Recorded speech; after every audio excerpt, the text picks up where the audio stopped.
everyone, I'm back for the next chapter in Junie B. Jones Has a Peep in Her Pocket, and we're doing chapter 3. So let's dive in and get started. Chapter 3 is called Pictures. The next morning, Mother called me for breakfast. "Good morning," said Mother. "Good morning," said Daddy. "Good morning," I said. "Roosters can peck your head into a nub." Daddy put down his coffee cup. "Excuse me?" I pointed to my head. "A nub," I explained. "A nub is a teensy little knob head. Roosters can peck your head into one." Mother looked strange at me. "What in the world is this about?" I did a big breath at her.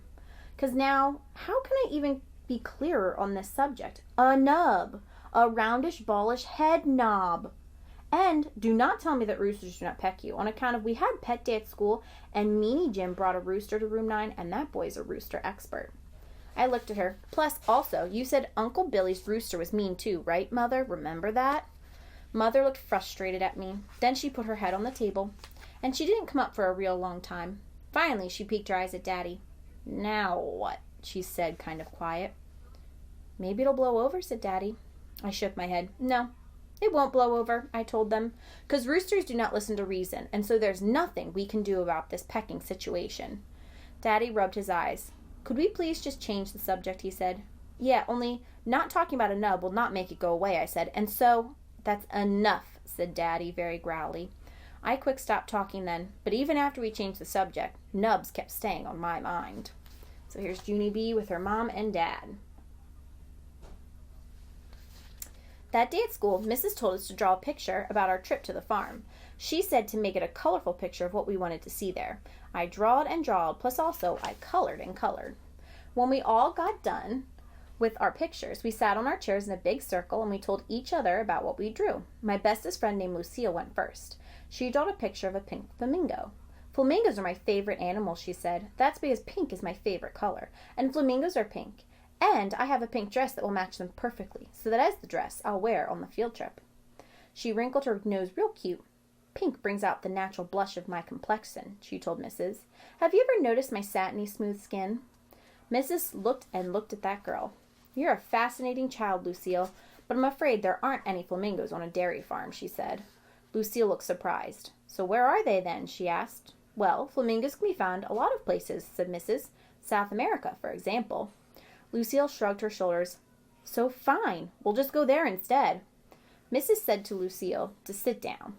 Just then, Polly Allen Puffer springed out of his chair. "Look, teacher, I drew a catfish," she said. "See his whiskers? My brother said catfish whiskers are so sharp they can slice your finger to the bone." Mrs. made a sick face. "Yes, well, thank you for sharing that, Polly Allen, but we're not going fishing. We're going to a farm, remember?" Polly Allen Puffer looked upset. "Yes, but my brother said there's lots of catfish farms around here, and so that's the kind of farm I think we should—" "No, Polly, no," said Mrs. "We're just going to a regular plain old farm with regular plain old farm animals." Polly Allen Puffer did a mad breath. He said the word big whoop. After that, Polly Allen Puffer had to stand in the hall. Mrs. did some deep breathing. "Please, children, please, did anyone in room 9 draw a picture of a regular farm animal? Anyone at all? That's all I'm looking for here, just a regular old farm animal." "I did, Mrs. I did," I yelled real excited. "I drew a picture of a rooster under a tree." And here's the picture. Junie B's class in circle time, and all their pictures. "Oh, Junie B, thank you, that's perfect," she said. I holded it up so she could see it. "See it, Mrs.? See how pretty it is?" Mrs. looked at my picture. "Oh, yes, that's a very nice tree, Junie B," she said. "But why is it laying on its side?"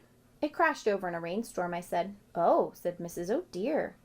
She looked even closer. "But I'm afraid I don't see the rooster, honey." I pointed. "There," I said.